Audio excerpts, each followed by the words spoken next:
My name is Emily, and one evening I walked into my family's house only to realize it was no longer ours. My mother had already sold it. No warning, no conversation, just signatures on paper waiting for me like a verdict. Have you ever had someone decide your future without asking? I hadn't even been there an hour before everything collapsed. The tension with Linda, my sister, had been simmering all day, and then it finally boiled over. She didn't hold back. "You're the most pathetic one here," she spat, every word sharp and deliberate. It hurt, but I didn't flinch. I'd learned a long time ago not to bleed in front of her. Still, something cracked inside me as she stood there, her face twisted with contempt. I was exhausted, tired of being the reasonable one, tired of understanding everyone else while no one ever tried to understand me. Linda never did, and Mom? She just watched, like always, quietly choosing Linda by saying nothing at all. I tried to keep my voice steady, to stay in control, but my chest felt tight, like everything I'd swallowed over the years was pressing up at once. I didn't scream. I didn't argue. I just turned around and walked out, ignoring their voices calling after me. This wasn't a disagreement anymore. It was the end of something. I didn't owe them an apology. I didn't owe them an explanation. I didn't want to be there. I didn't want to be part of that house, that dynamic, that version of myself anymore. As I stepped outside, my phone vibrated in my pocket. The timing was almost cruel. The screen lit up. Big partner deal approved. For the first time in what felt like forever, something in my life had gone right. I'd worked relentlessly for that deal, pushed through late nights and doubt and pressure, and now it was real. It was mine. And yet, instead of excitement, all I felt was bone-deep fatigue. Linda's words echoed in my head, heavy and poisonous. It was hard to hold on to a win when the people who were supposed to be proud of you seemed to be waiting for you to fail. That was my family. They never knew how to celebrate me, only how to endure me. I locked my phone and turned my back on the house. The deal was mine. The success was mine. And still, it felt like something I had to hide, like another part of myself I wasn't allowed to share. It shouldn't have been like that. I wondered why it always was. The calls started almost immediately. Mom's voicemail came first.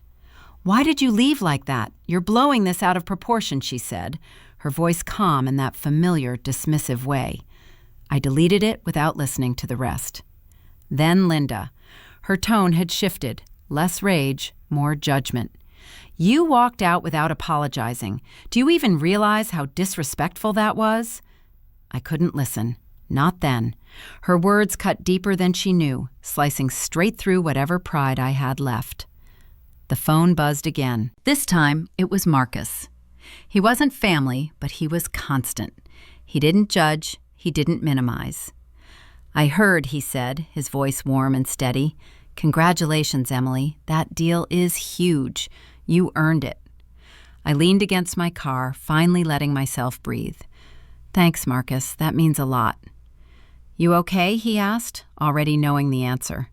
I let out a short laugh. "Does a win ever come without consequences?" "Sounds like your family's doing what they always do," he said plainly. "Don't let them take this from you.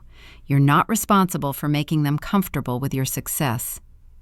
His words loosened something in my chest. "I know. It's just hard." "Hard doesn't mean wrong," he replied. "Don't let them pull you back." Marcus never tried to rescue me. He just reminded me I wasn't crazy for wanting more, that I wasn't alone, even when it felt like I was standing against everyone who shared my blood. When the call ended, I stared at my phone for a long moment. The quiet outside felt louder than the chaos inside the house. It hit me then. Success wasn't just about achievement. For me, it was about escape. I slipped my phone into my pocket and walked away. The city opened up ahead of me, wide and uncertain. Everything was changing. The next morning brought no clear sense of relief, only a dull numbness. Linda's words still echoed, but the sting had faded, replaced by something heavier and quieter. Attention shifted instead to the work emails stacking up on the phone. Deals to finalize, meetings to arrange, responsibilities that, for once, felt more solid than the chaos waiting at home. Stepping into the office meant forcing yesterday's fight into the background. The familiar hum of conversation and keyboards filled the space, ordinary and grounding. Yet something felt off. A tightness lingered in the chest, as if the air itself had thickened. No one here knew what had happened, but that knowledge alone made everything else seem smaller, less urgent. "Hey, Emily! Congratulations on the deal," Marcus called out from his desk. He was always quick with support, and his voice cut through the haze like a brief flash of light. "Thanks, Marcus," came the reply, carefully neutral, as though resentment hadn't slipped into the coffee cup that morning. "It's a huge win, but—" "You're still dealing with family crap, aren't you?" he asked, eyebrow lifting, tone soft but certain. A nod answered him, surprised, again, by how easily he read what hadn't been said. "You need to shut that out. You've worked too damn hard for this. Don't let them pull you back," he continued, voice firm now, more pep talk than advice. "Yeah, but it's hard when it's family." The words escaped before they could be filtered, less a plea for sympathy than an admission of being stuck between two worlds, one of success finally earned, the other of being perpetually reduced to a disappointment.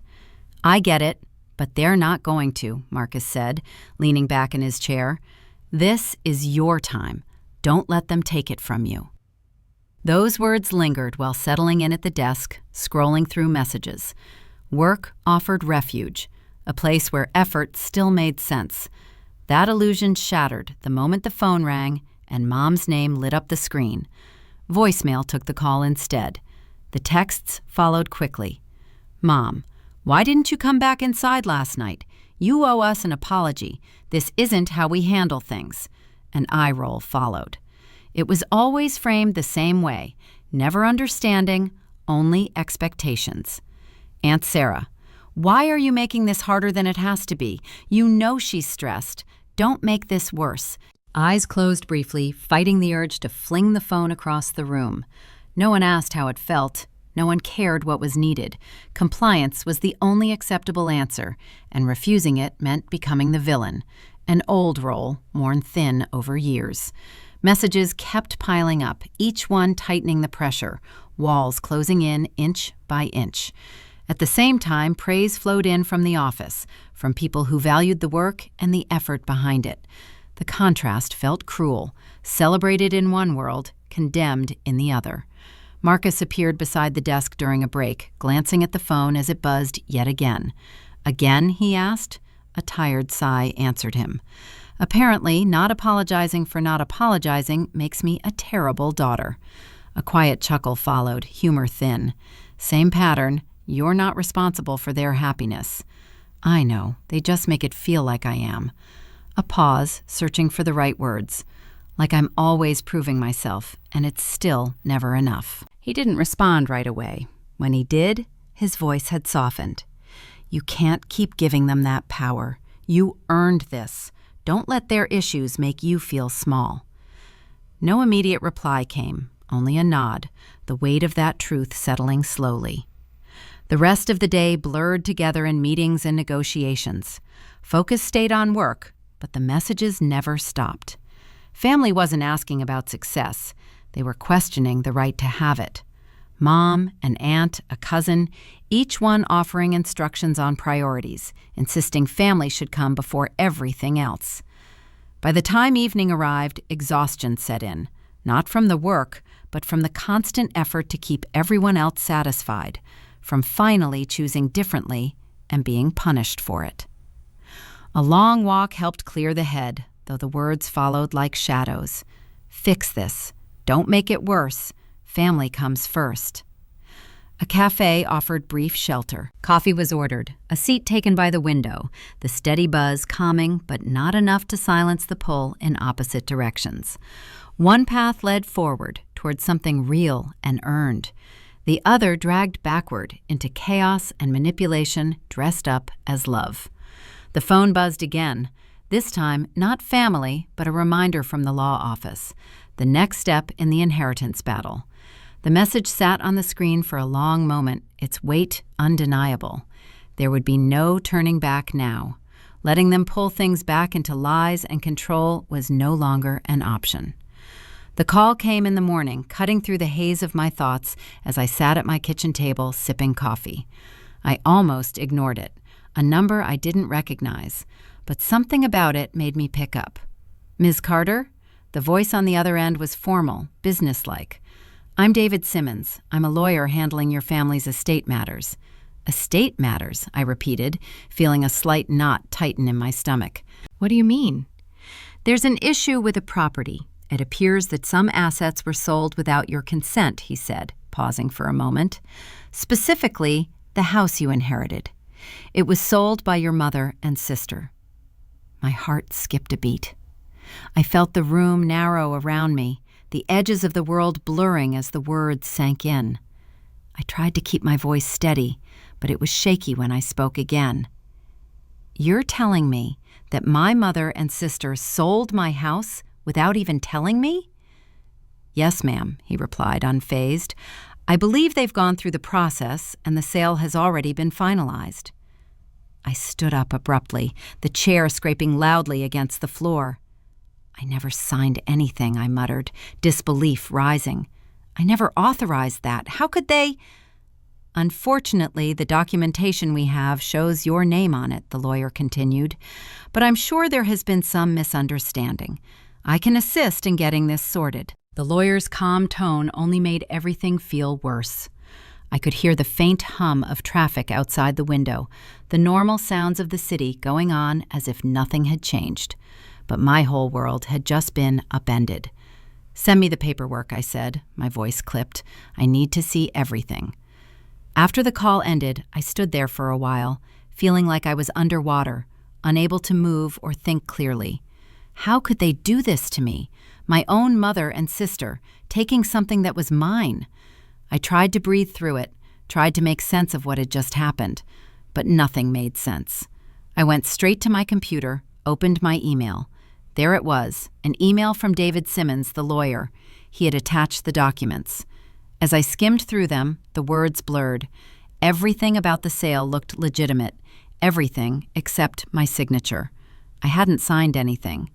Frustration simmered, but I had no time to sit in anger. I needed answers. I needed to fix this. Fast. I dialed the lawyer's number again. When he answered, I didn't waste any time. "I want to know everything about this sale. Every single detail," I said. "Who signed for me? Who authorized it?" "It appears," David said after a moment, "that your mother and sister handled the sale on your behalf. According to the documents, they filed everything. The signatures seem to be in order on their end, but they're not entirely clear on your part. Why didn't they tell me?" I demanded. "Why didn't anyone ask me?" "I'm not sure, Ms. Carter, but this could be a case of miscommunication. I can set up a meeting for us to go over everything in detail," he suggested. I took a deep breath, trying to steady myself. "Yes, set it up. I'm not letting them get away with this." After the call, I was left with a terrible feeling of unease. I had worked so hard for everything I had, and now it felt like my family had decided to erase that. I couldn't just let them take it from me. I couldn't stay silent. But still, I wasn't sure how to handle this. That afternoon, I drove to the law office, determined to get to the bottom of this mess. I had no idea what the lawyer could do, but I wasn't leaving until I knew who had signed what and why my own family had done this behind my back. When I arrived, David greeted me in his office with a quick handshake and led me to a chair. "I've pulled up the documents," he said, sitting down. "There's a lot to go over, but we need to start by confirming your legal standing." I nodded, not trusting my voice. I just wanted answers. I don't understand how they could do this. Why didn't they tell me? David adjusted his glasses and began to explain the process, but his words felt distant. Nothing could prepare me for what he was about to say next. "It's possible they never thought it was necessary," he said, looking over the documents. "But there are signs that this could have been a planned move, not a simple oversight." My stomach dropped. A planned move? Had they been setting this up for a while? How long had they been planning to take this from me? The documents in front of me blurred once more. I could hardly breathe.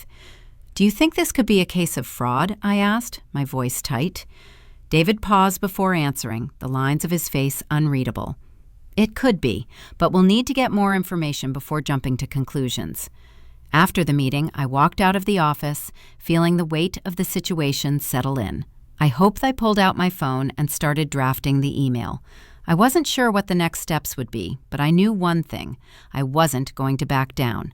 The email to David Simmons was simple but clear. I was done letting them get away with this. I want all procedures stopped immediately. No further transactions should take place. Please proceed with any legal actions necessary. I hit send, feeling like a small weight lifted off my chest. The phone buzzed again, and I could already guess who it was. It wasn't even a surprise anymore. I didn't answer, letting it ring out. But it didn't stop. Another call came minutes later, then another. I finally picked up, knowing I'd be forced to listen.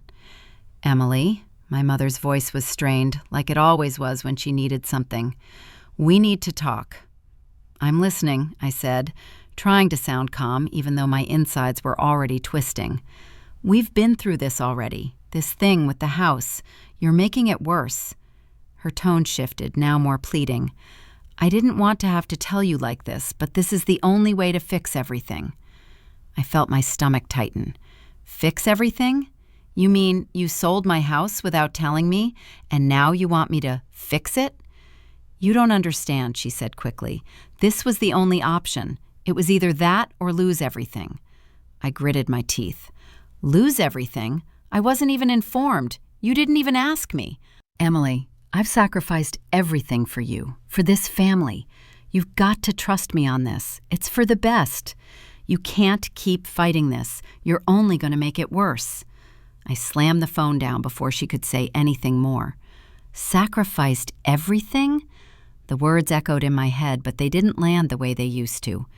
She'd sacrificed nothing but her own manipulation, and I was done letting her guilt trip me into submission. My hands were shaking as I opened the email from the lawyer again.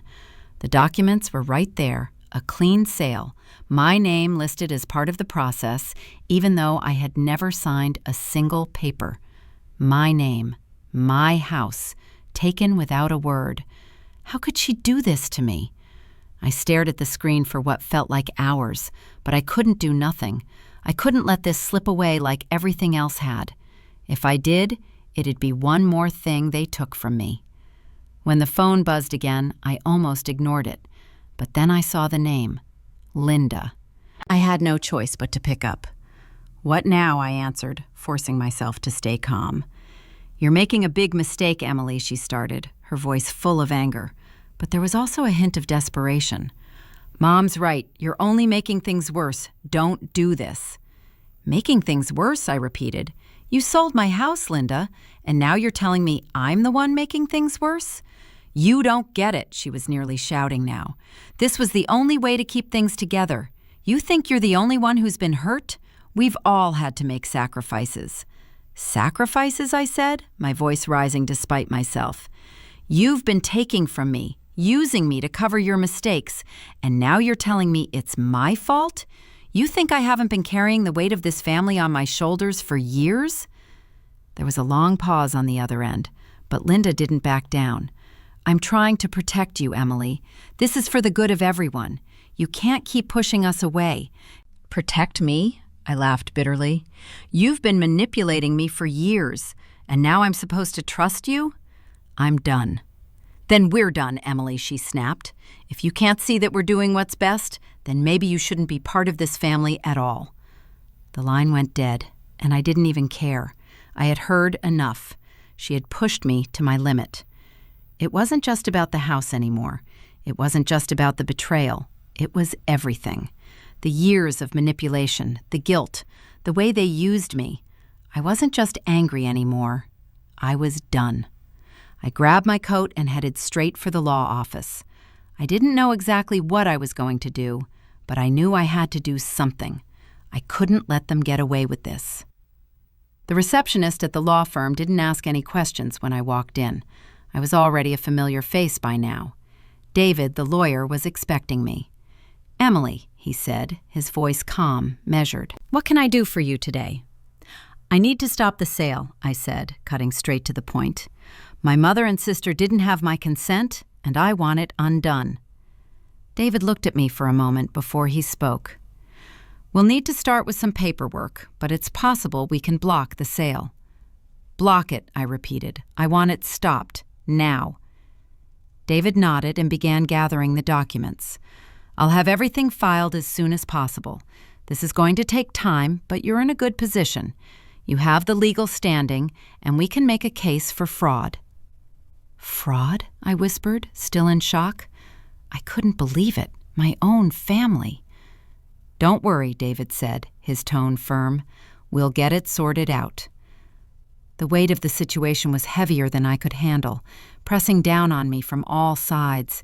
The phone buzzed relentlessly, calls from my mother, from Linda, and from others I hadn't expected to hear from.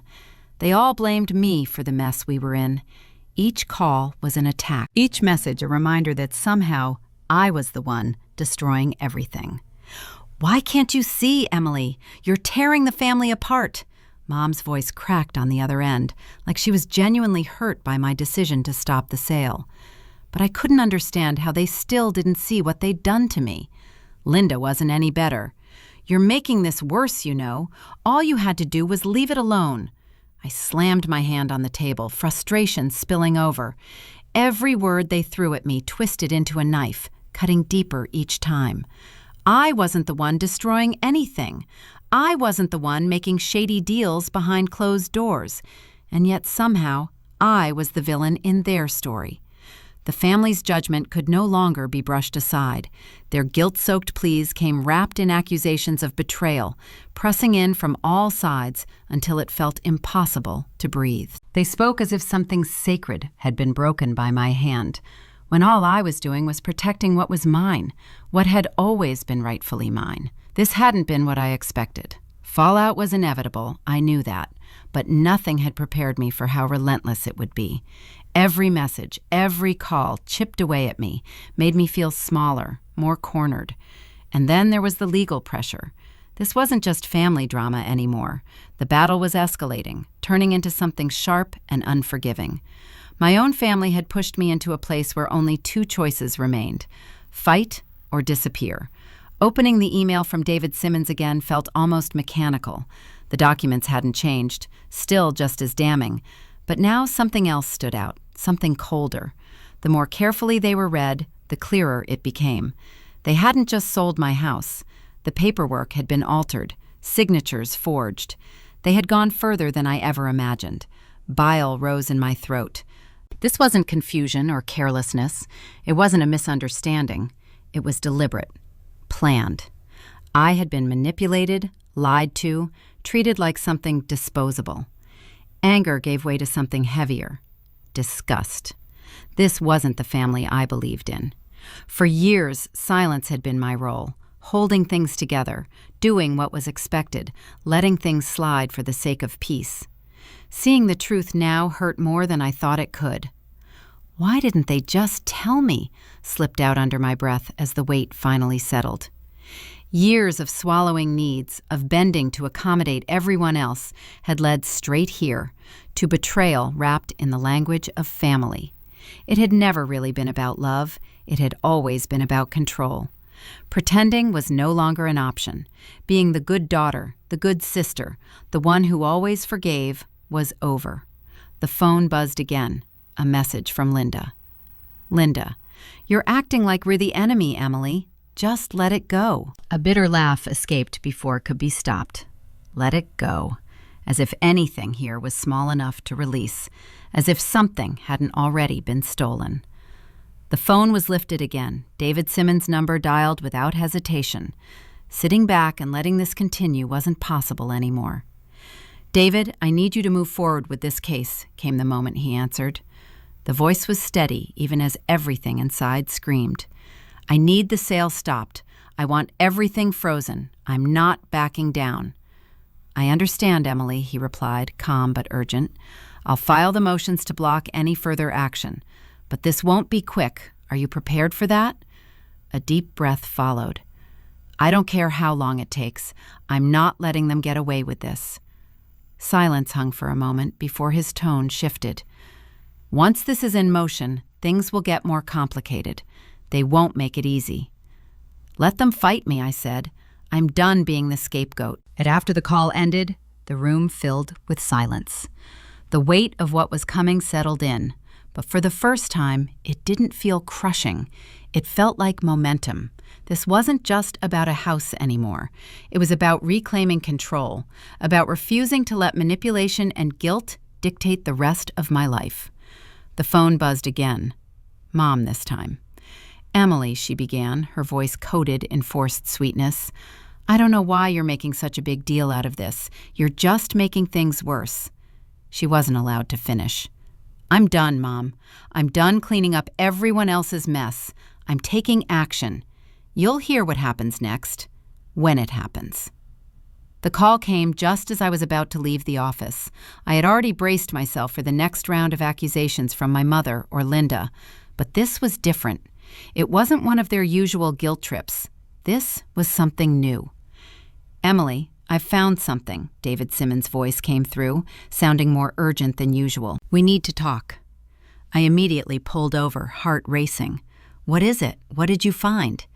It's about the accounts, specifically a hidden account your mother opened to transfer the funds from the property sale, he said, his words cutting straight to the point. There's a lot more going on here than we originally thought. This is beyond simple miscommunication. I could barely process what he was saying. My mind spun. A hidden account? My mother, my own mother, had gone this far? Wait, are you telling me she did this without telling me? I asked, feeling the heat rise in my chest. Yes, and it gets worse. There's a trail of transfers that don't add up, and it looks like your name was used without your consent to authorize some of it. He paused. Emily, we're dealing with more than just a sale. This is looking like fraud. My hands gripped the steering wheel tighter. My world felt like it was unraveling. My mother, the one person I had always trusted, had taken something from me. She wasn't just dishonest. She had lied, schemed, and used me in a way I never thought possible. David, I need to know exactly what I'm dealing with here, I said, trying to steady my voice. I need everything. All of it. I'll send you the full report. We can move forward, but you need to prepare for the fact that this could get messy. I'm going to set up a meeting with the authorities and see how deep this goes. I hung up and started the car again, fingers still trembling against the steering wheel. Something had felt wrong for a long time, but the depth of it was staggering. They hadn't just crossed a line, they had carefully erased it. My own family had planned this, covered it up, and left me standing in the wreckage. The drive home barely registered. Familiar streets slid past without meaning, thoughts looping over the same details again and again. The account, the missing funds, the lies dressed up as explanations. This hadn't been an accident or a moment of panic. It had been a choice, one that cracked the foundation of everything I thought we were. The apartment door closed behind me, the quiet rushing in all at once. Normally, the silence was grounding. That night, it pressed in too tightly. The phone buzzed, a message from Mom. Mom, you've gone too far, Emily. Let it go. This isn't worth ruining our family over. A sharp breath caught in my chest. The pattern was painfully familiar. Twist the truth, shift the blame, make me the problem. But it wasn't going to work anymore, not this time. Pacing the living room, everything finally snapped into place. Years spent shrinking, accommodating, excusing behavior that never should have been excused. Enough had been taken already. The inheritance, the trust, the sense of safety. Nothing else was up for grabs. Another vibration. Linda this time. Linda, I don't know what's gotten into you, but you need to stop. You're embarrassing yourself. Jaw clenched, anger flared again. Not explosive, but sharp and focused. They were still trying to steer me, still convinced pressure and shame would force me back into line. A response was typed quickly, deliberately. You don't get it, Linda. I'm done letting you and Mom manipulate me. This is going to court, and I'm not backing down. The message sent before doubt could creep in. It didn't erase the weight of everything unfolding, but it did bring a strange sense of clarity. The truth was no longer hidden, and I wasn't about to help bury it again. The phone rang almost immediately. David. "We've got a serious issue," he said as soon as the call connected. "Tax authorities flagged the sale.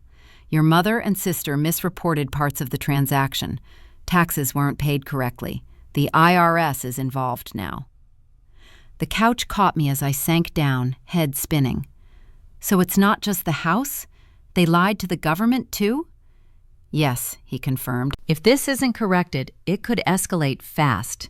There could be charges." The room blurred slightly. This wasn't just betrayal anymore. It was criminal. A line had been crossed that couldn't be smoothed over or explained away.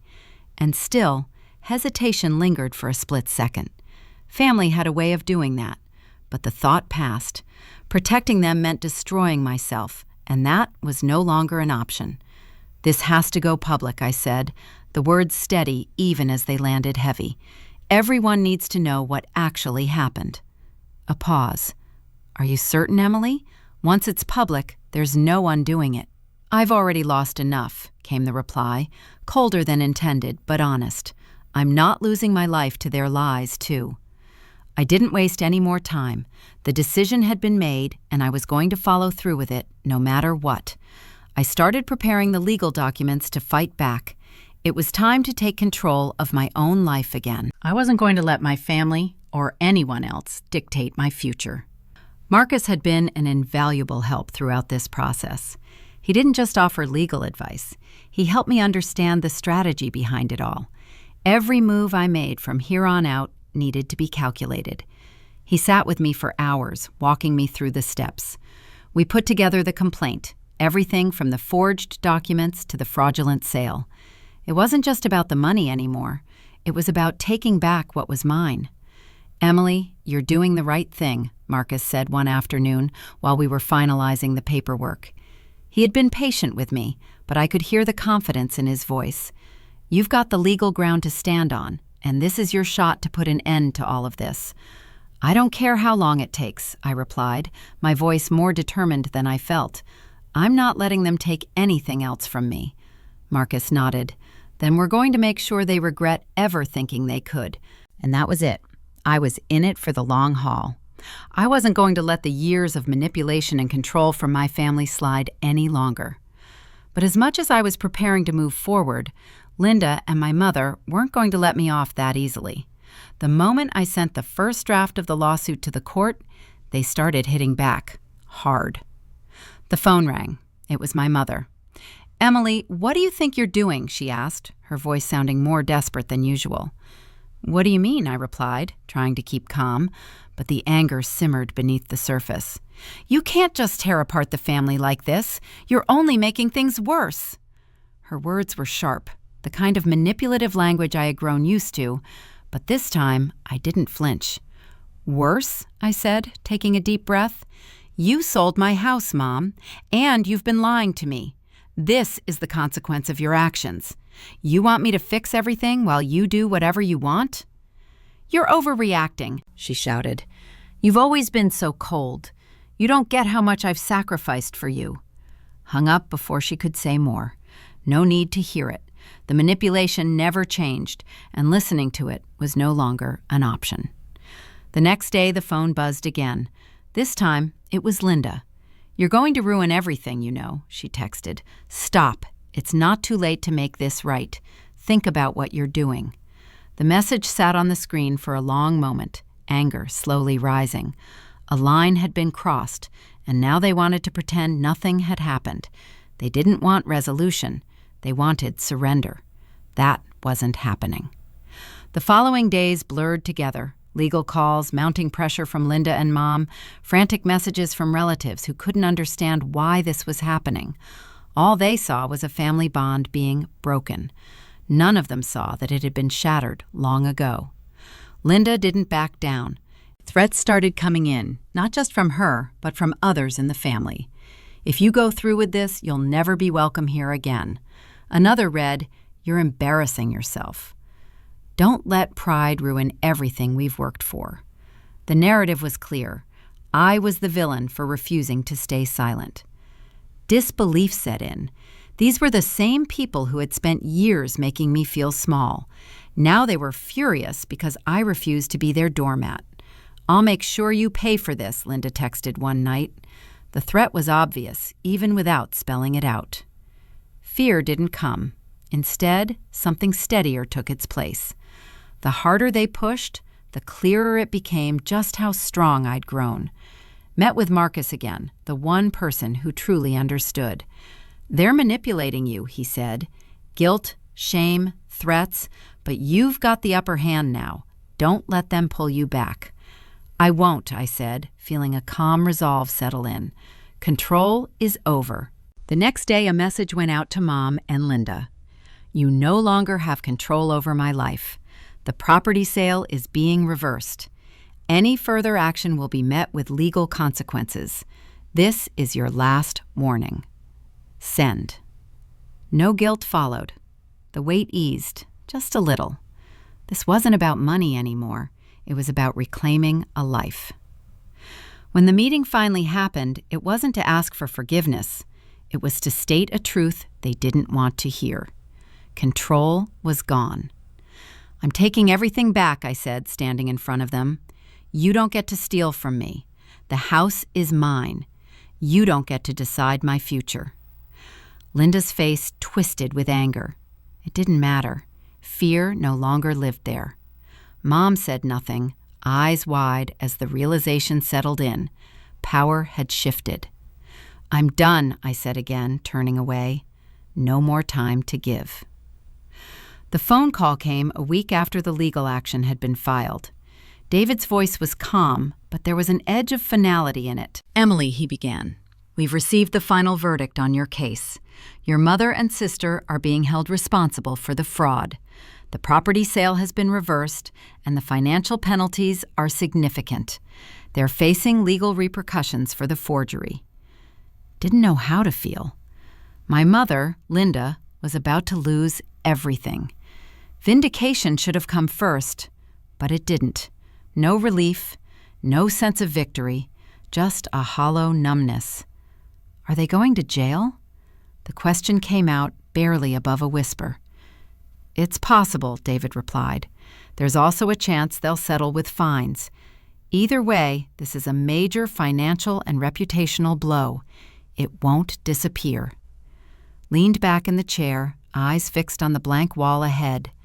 Thoughts raced, but emotions felt stuck somewhere out of reach.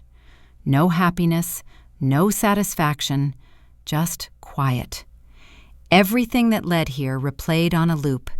How much had been given, how much sacrificed, how easily family loyalty had been used as leverage. Guilt had always been my mother's weapon. Manipulation had always been Linda's language. Now, consequences were unavoidable. But responsibility didn't belong only to them. Allowing it to happen for so long was part of the truth, too. Years of silence, of compromise, of calling it family instead of what it really was. That realization hurt more than anything else. The phone buzzed, pulling attention back. A message from Linda. "Linda, you've ruined everything. You destroyed our family. I hope you're happy." The words lingered on the screen. Anger surfaced at first, sharp and familiar. Then it faded. What replaced it was colder, clearer. She wasn't my responsibility anymore. None of them were. Typed a reply without hesitation.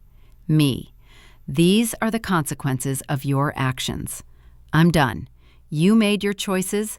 I'm making mine." The phone felt heavier afterward, but there was no room left for guilt. Choices had been made on both sides. Over the next few days, messages poured in from relatives, questions, accusations, pleas to let it go. Each one felt like another attempt to pull me back into the same cycle. Aunt Sarah, "It's just a house, Emily. Why can't you forgive her?" Uncle John, "You're tearing the family apart. Is this worth it?" None of them got a response. There was nothing left to explain. Approval was no longer required. A call came from Marcus a few days later. His steady voice cut through the noise. "Just checking in. How are you holding up?" "Mostly tired," I admitted. Thought I'd feel something once it was over. Instead, it's just empty. That's okay, he said. You don't owe anyone a reaction. You did what you had to do. You took control. The words settled slowly. Control had been taken back. That part mattered. Thanks, Marcus, I said. Couldn't have done this without you. You always could, he replied. I just reminded you. Life didn't magically reset, but it shifted. The version of family I'd known was gone, replaced by something quieter and safer. A version of myself that didn't stay silent anymore stood in its place.